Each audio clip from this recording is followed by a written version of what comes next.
যদি তোমাকে বলা হয় জান্নাতে এমন একটি দরজা আছে যা দিয়ে তুমি প্রবেশ করতে পারবে, কিন্তু পৃথিবীর বেশিরভাগ মানুষ পারবে না, তাহলে কি তুমি অবাক হবে?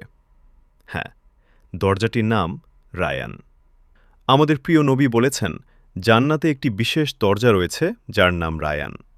কিয়ামতের দিন ঘোষণা করা হবে, রোজাদাররা কোথায়? ভাবো সেই দৃশ্য। হাসুরের ময়দানে কোটি কোটি মানুষের ভিড়, ভয়, অনিশ্চয়তা, অপেক্ষা। হঠাৎ একটি ঘোষণা, শুধু একটি বিশেষ দলের জন্য। তখন যারা দুনিয়ায় ক্ষুধা সহ্য করেছে, তৃষ্ণা সহ্য করেছে, কিন্তু আল্লাহর সন্তুষ্টির জন্য নিজেকে থামিয়েছে, তারা উঠে দাঁড়াবে।